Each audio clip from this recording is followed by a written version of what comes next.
So I wanted to create a video discussing my top 5 tips for how to begin low carb. I'm hoping that this is helpful. There's a lot of information out about low carb, keto. I reference keto and low carb as the same, but I also separate them because of some of the things you read about keto. It's like keeping your total or net carbs under 20 grams per day and getting a certain amount of fat. I don't necessarily put myself in that box. I'm not sure how many grams of carbs that I eat in a day because I don't count my carbs. So sometimes I'll reference keto, sometimes I'll reference low carb, but basically they're one and the same. Depends on how low you're keeping your carbs, I guess, with low carb. So anyway, top 5 tips about how to begin eating low carb. My tips based off my experience. So first of all, I want to say know your carbs. You'd be surprised at how many people do not know what carbs are. I'll say, oh, I can't eat that, I'm eating low carb. And they'll say, well, okay, well, what can you eat? Can you eat rice? You know, they have no sense of it, which is totally normal. Before I began eating this way, I was the same way. Like, I really didn't know what carbs were and how they worked and processed in the body. So first of all, sugar is a carbohydrate. Like, sugar acts in your body as a carb. So anything with sugar you're avoiding. That means no desserts. That means no ice cream, which we all love, but yes, for the better. Anything that's starchy, potatoes, pasta, rice, bread, even beans are heavy in carbs. Vegetables have carbs. You know, I'm not saying don't eat any of those things, but if you're trying to keep your carbs low with a goal in mind, you know, your goal could be different. Maybe you're keeping your carbs low for, maybe your goal is to lose weight. Maybe your goal is to, you know, begin a healthier lifestyle. Whatever your goal is, know your carbs if you're trying to cut your carbs. Carbs are in a lot of things, and sugar's in a lot of things. Sugar's even in toothpaste. Like, did you know sugar is in toothpaste? That's right.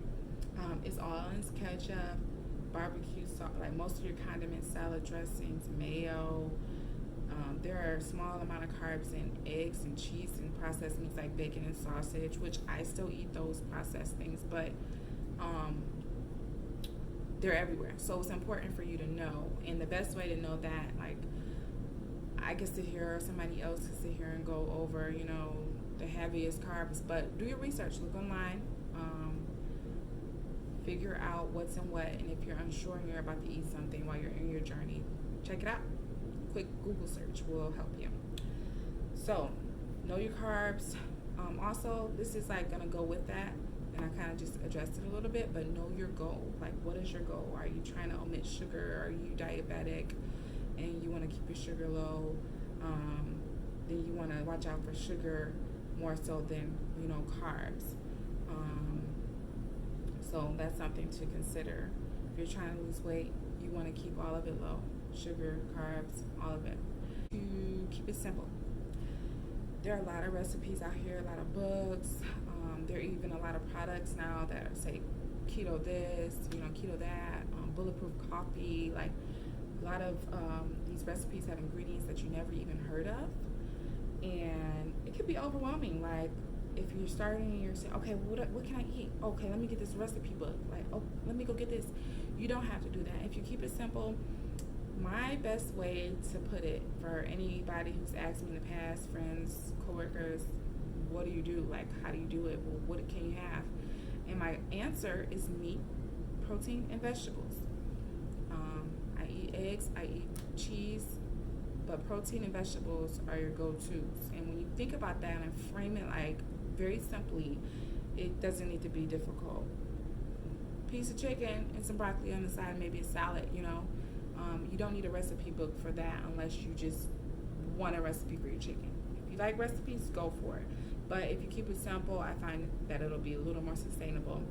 You can definitely try out those interesting recipes. There are a lot of substitutes, some I even use, but if If you want to keep it simple, keep it simple. Also, counting carbs. There are a lot of people who count their calories and they count their macros within that, which is your carb, protein, and fat. I don't do that. I've done it probably like a handful of times during like the time I was losing, and I did that so that I could get some kind of idea of what I was eating and what exactly I was consuming in a day's time.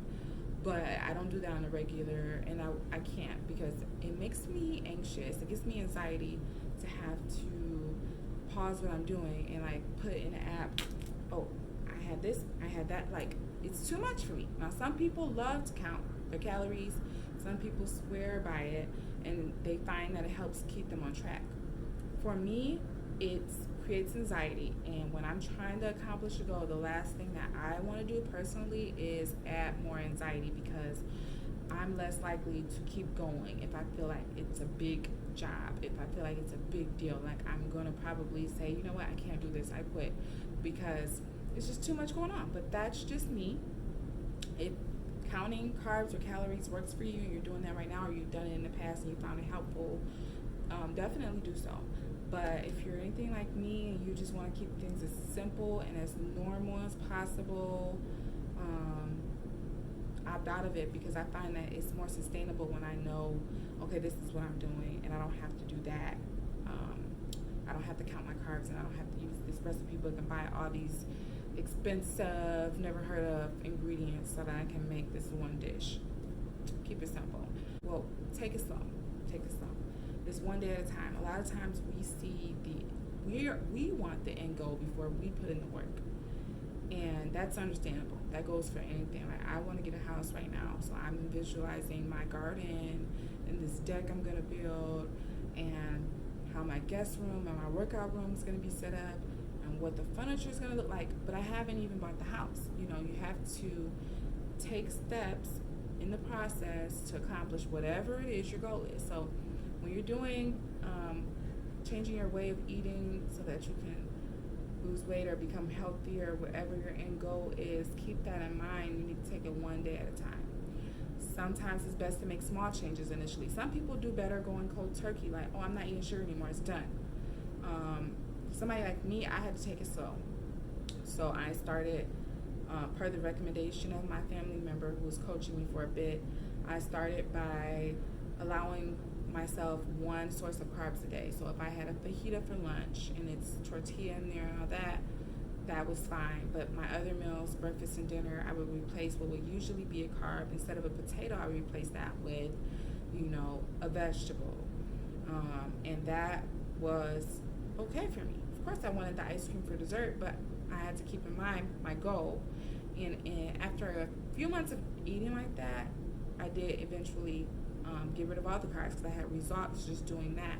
So I knew if I cut my carbs further and just kept it at vegetables and protein, that I would probably reach my goal a lot easier or quicker. Want to visualize your goals, write them down, visualize reaching them. It helps, because it helps keep you motivated when you forget about, okay, why am I doing this? All I really want to do is, think about why you're doing it. And if you think about why you're doing it, it might halt you. Or if you write it down, I have Post-it notes everywhere, because I write my goals down, but I put them somewhere where I can see them. It's on the front of my planner, Post-it notes with goals, and that way I don't have the excuse of, oh man, I forgot. It's right there in my face. Like, you're doing this because you want to lose weight. You're doing this because you want to live longer for your child. You're doing this because you want to be healthier. You're doing this because you want to look great in your clothes. You are doing this for a reason. So the more that you tell yourself the reason, the more that you visualize the reason, the more helpful it is, because it's right in your face. You cannot forget. When I began this journey, I was watching all those inspirational transformation videos, and that's why I made one myself, because I just felt like if I can help someone the way I was helped by watching these videos, I want to do that. Keep in the forefront of your mind what your goals are. Give yourself reminders, and then talk to yourself in a positive way. You don't want to, say things like, well, I can't have that, I can't eat this, You know, saying I can't, that word can't it can be discouraging. It doesn't have to be, but more than likely it's discouraging. Give yourself the power, because you're the one with the power. Tell yourself, instead of saying I can't have this, tell yourself, I don't want that. I'm not eating that right now because I have a goal. Yep, my goal's right here on the post-it. It's right there. Yep, can't have that. Nope, I don't want that. Eat until you're full. A lot of us may have dieted several times before, you know, we got here. So we're used to the standard American diet or other diets, which mostly tell you to restrict your calories. When you're eating protein and fat is coming from your meat naturally. You don't need to restrict what you're eating, really. Now, you don't want to overeat. If you have a problem with overeating, that's a little different. But when you're first starting out, it can be hard to adjust.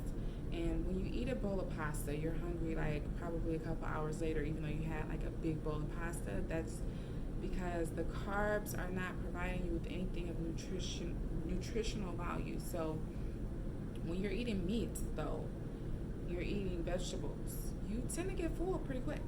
And if you listen to your body, then there's little chances you're going to overeat. So over time, naturally, you end up restricting your calories, but it's a natural occurrence. It's not happening because, oh, I can only eat this amount of calories in a day. No, it's happening because you're eating, you're listening to your body, and your body's telling you you are now full. So when you begin, if you're still hungry, eat more. Eat more of what you can eat. It's better than eating, you know, that piece of cake or the ice cream that you do not want to eat because you have goals. So these are my top tips. There's plenty more, you know, that I can go on and say, and I'm going to do so in more videos with this same topic, but I did want to address the top tips, and some of these probably sound very basic and common sense, like you're like, really, I thought you were giving me something groundbreaking, but it still is something that the common sense stuff is the main thing that gets you there. There's no secret ingredient. It's just basic things being applied. So please like the video, subscribe or share, and I'll be doing more videos like this.